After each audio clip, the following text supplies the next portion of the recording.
Hey everyone, welcome to Weekly Current Affairs by Lexis Tutorials. This video is a part of our weekly current affairs series aimed at cracking competitive exams. In this series, for each current affair, I will also be stating all the related relevant information so that you cover the topic completely. Apart from this, we will also be uploading an MCQ style based video series which is based on events happening around the world. In that series, we will be covering some straightforward, direct questions, which we do not have much info apart from that one line. And of course, there will be a monthly recap of the most important current affairs, which will be posted at the end of each month. Now, moving on to our today's video, which will be the current affairs of third week of June. As a first current affair, we have the first ever joint doctrine that India released for cyberspace operations.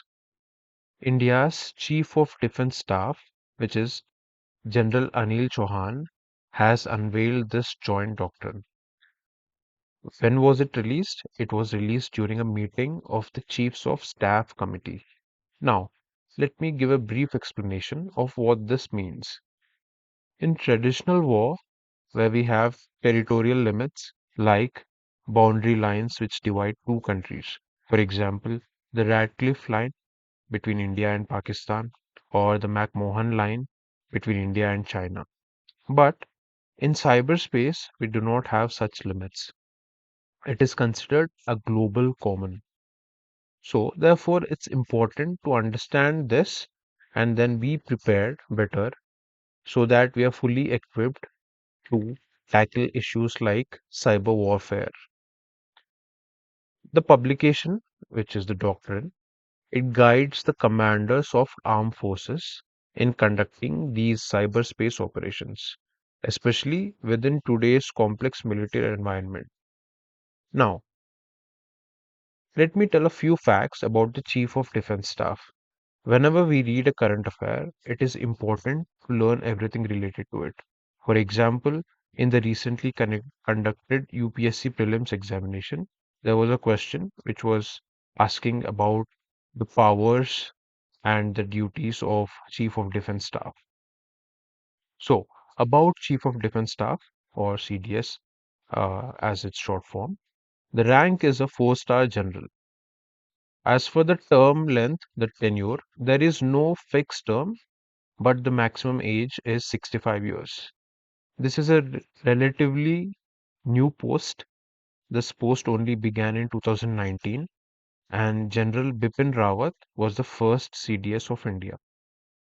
The recommendation to the post was first made after the 1999 Kargil War.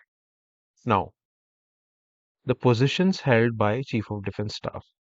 First and foremost, the Chief of Defense Staff is a permanent chairman of Chiefs of Staff Committee and the member of a Defense Acquisition Council and Defense Planning Committee.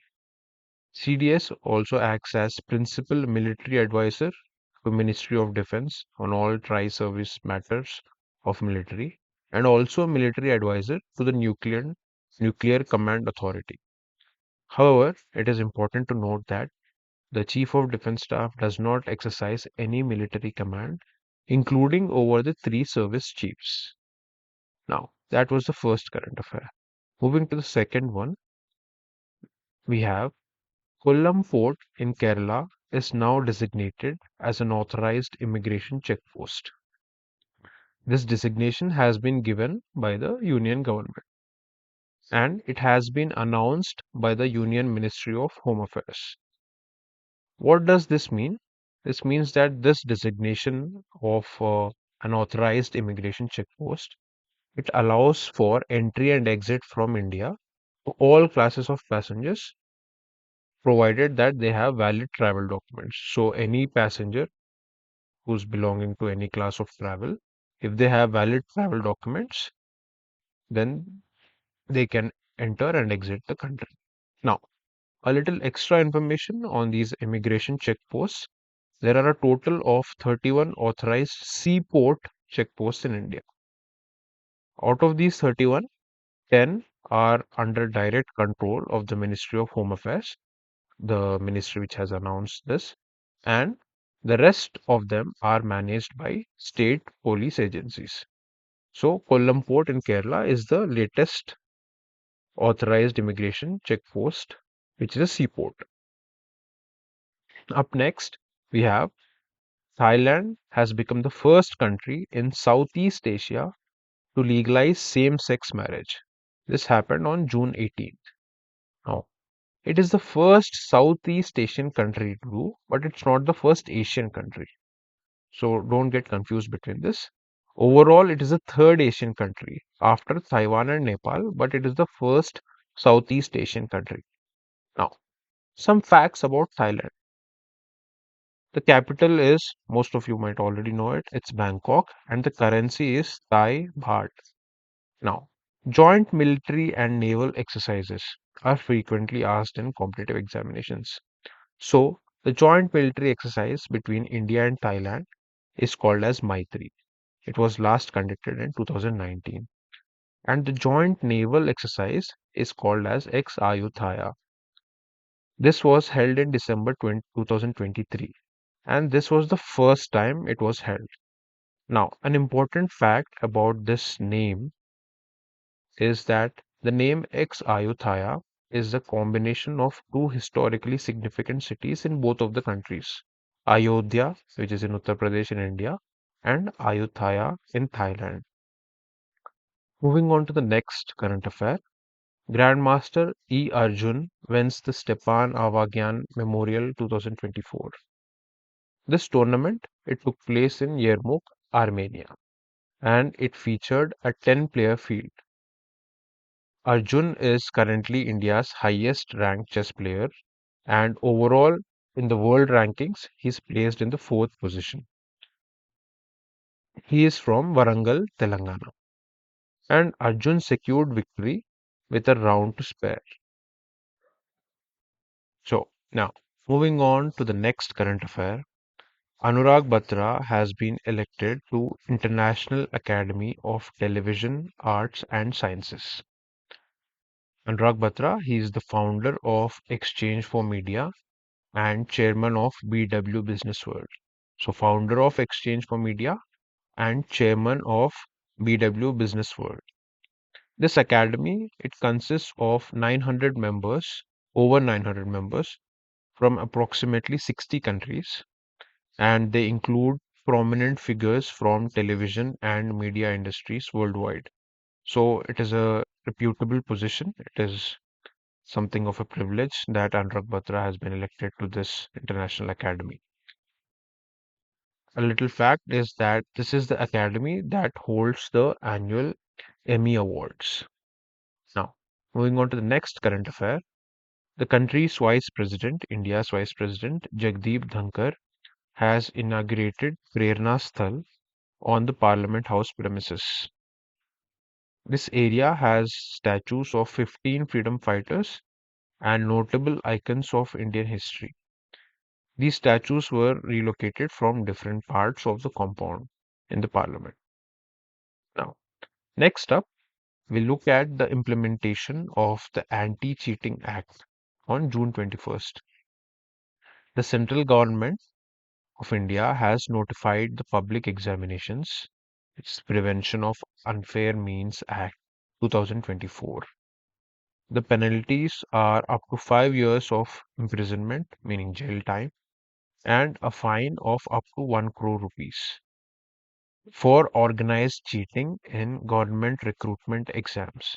Now, an important point to note here is this bill was passed by the Parliament on 6th of February 2024, but it came into force on 21st June 2024.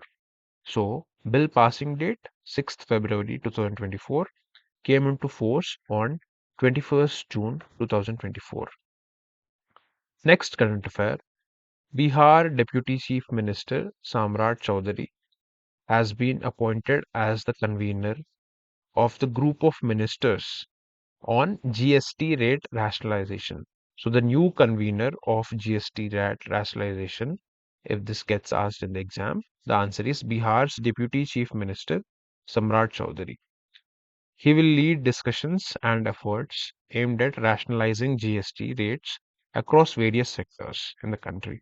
So we keep talking a lot about CGST and SGST. So Bihar's Deputy Chief Minister will be leading the discussions. Now, next current affair is an international one. China and France have recently launched an SVOM satellite for the exploration of universe. It was launched from Xishang Satellite Launch Center on the 22nd of June. This is the first joint satellite launch between these two countries, between China and France.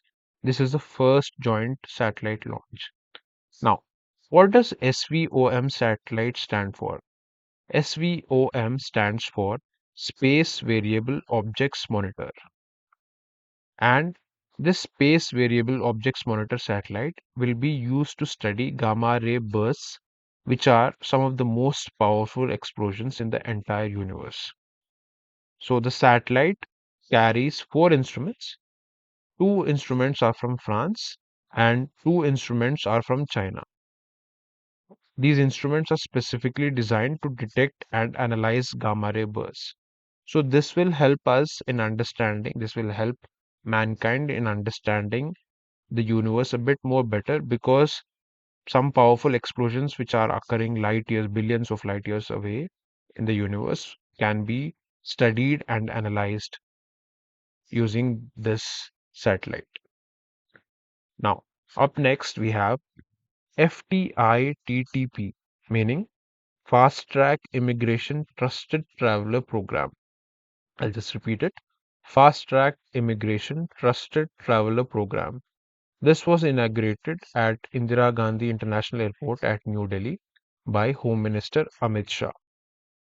The program is designed to help in faster and smoother immigration clearance so that there isn't much congestion at immigration counters.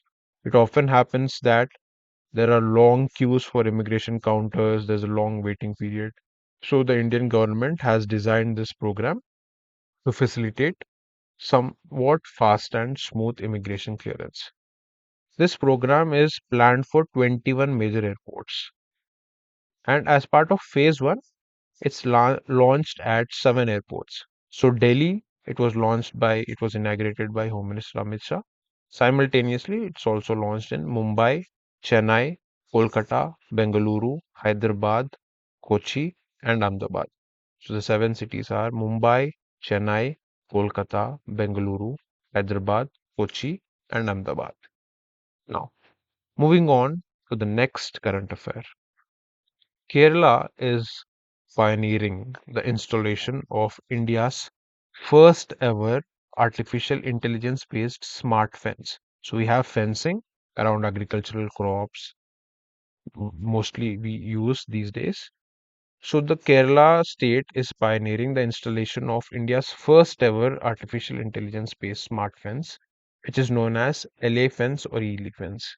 So it's a short form of electric in Wayanad. Now, this initiative aims to reduce human and wildlife conflict in this region. We all know that there's a lot of wildlife in the state of Kerala. Now, this fence is developed by White Elephant Technologies. This is a Kochi-based R&D firm. So it's developed by White Elephant Technologies, which is a Kochi-based R&D firm, and the project is in collaboration with the Kerala Forest Department. Now, this artificial intelligence or AI based smart fence, it has advanced surveillance, real time monitoring, and control mechanisms. So the system basically it works like this. The system has AI based logical tripwires. This will help in detecting and alerting against elephants and other animals. The system also has 4K cameras installed for live video and audio feeds, and there are also sound and alarm lights with constant alerts. So what this usually means is this entire system is that it's a highly intelligent artificial system, and there are multiple real-time monitoring systems. There are 4K cameras which have both audio and video feeds, and there are tripwires, logical tripwires. So any kind of movement which is based. So, for example, when there is a herd of elephants that is coming, there's a vibration in the ground. So these tripwires they detect it, and they, in real time they send the information back to the rangers and the rescue operations and the other forest officials. And even in areas where there is crossing, so for example, there's a road that is going and there is forest on either side of it. So if there are elephants, there's a herd of elephants passing or some other animals, it sends real-time alerts to motorists and other vehicles that are going in that direction. Now, as our last current affair for this week, we have the revival of the prestigious Nalanda University. We've all learned about Nalanda University when we are reading about the history of India. It boasted a huge library which had numerous books, and it was called a haven for knowledge. But unfortunately, it was destroyed by Turkish rulers in 1183. So recently, it was inaugurated. So there was a site which was proposed to be built nearby the ancestral ruins, and it was inaugurated in Rajgir, Bihar by the Indian Prime Minister. Now, this new Nalanda University campus, it is located about 12 kilometers from the ancient Buddhist monastery's ruins. So just 12 kilometers. Now, this revival is based on the Nalanda University Act, which was passed by the Parliament of India in 2010. So remember, this is very important. So the revival of Nalanda University is happening based on the Nalanda University Act, which was passed by the Parliament of India in 2010. Now, this provides a legal framework for this new institutions. Now, what is the size of the university? What is the size of the campus? The size of the campus is 455 acres. Now, a very important fact to know here is that this is a net zero green campus. So, 455 acres of net zero green campus. Now, the architect of Nalanda University is B.V. Doshi. Uh, an important fact is that B.V. Doshi was the winner of the prestigious Pritzker Prize for Architecture and Design in 2018. The Chancellor of the university is Professor Arvind Panagaria. The Chancellor is Professor Arvind Panagaria. Now, the university offers courses. Currently, it offers master's and postdoc courses in Buddhist studies, philosophy, ecology, international relations, and many more. Now, moving on to the history of this Nalanda University, let's study quick facts about the history and how it started its revival phase. The Nalanda University was founded in 427 CE by Gupta Emperor Kumaragupta. Now, it was founded by Gupta Emperor Kumaragupta, but it rose to fame during the era of Harshavardhana and the Pala monarchs. And the university flourished for 600 years until it was destructed by Bakhtiyar Khilji in 1193. Now, Bakhtiyar Khilji is the general of the Turkish ruler Kutubuddin Aybak. So it was flourished for 600 years until it was destroyed in 1193. Now, the idea of revival was first presented by former President APJ Abdul Kalam, and it was in collaboration with the Singapore government and leaders of East Asian Summit.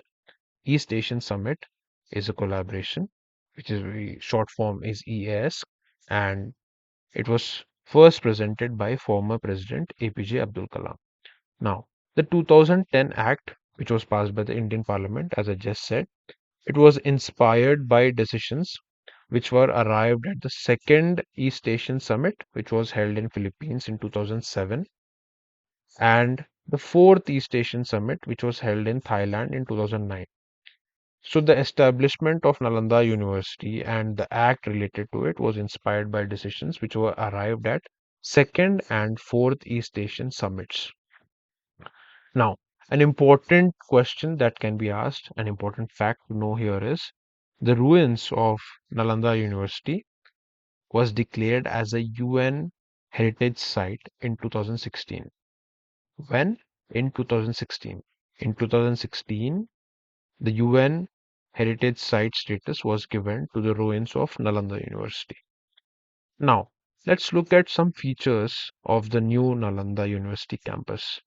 As I said, the architect is B.V. Doshi, and the design was inspired, not just the design and the architectural figures of the university, of the campus, were inspired by the original monasteries at the ancient Nalanda Mahavira. As I said, this is a net zero green campus, and the campus includes over 100 acres of water bodies. These are known as Kamal Sagar ponds. These 100 acres of water bodies, which are known as Kamal Sagar ponds. It also has an on-grid solar plant, a domestic and drinking water treatment plant, a water recycling plant, and over 100 acres of green cover. So, drinking water treatment plant, a water recycling plant, and over 100 acres of green cover. Apart from this, the university also has a 250 capacity yoga center. It has a state-of-the-art auditorium with best-in-class facilities. It has an archival center, a huge library, and a fully equipped sports complex, apart from a state-of-the-art auditorium. So, best-in-class modern facilities are present in the newly rejuvenated Nalanda University. Along with India, there are 17 participating countries in this endeavor, and ambassadors from these 17 participating countries were present at the inauguration of the university. Currently, students from over 20 countries are enrolled at Nalanda University. How many countries? Currently, students from 20 countries are enrolled in various courses at Nalanda University. With that, facts about Nalanda University, we come to the end of our today's video, which is the third week of June's current affairs. Now, if you're visiting our channel for the first time, kindly subscribe if you like the content so that you can get the updates on weekly current affairs. As I said at the beginning of this video, this is the series of weekly current affairs which we post at the end of every week. Now, this current affairs series is specifically aimed to both give information about the particular current affair that is in news and also all the related information related to that particular event so that you do not have to study or search for notes about related topics again. Apart from this, we have another series which is the MCQs based series. That series is specifically designed for questions which are made about current affairs, which only have one line direct questions. I mean, like there is not much related information. There is only one line direct questions. We give that as MCQ based questions. And of course, apart from this, at the end of every month, we have compiled list of most important current affairs. Now, these current affairs will already be present in the weekly current affairs, but compilation of the most important ones will be done at the end of each month. Now, with that, we come to the end of our today's video. Thank you for watching.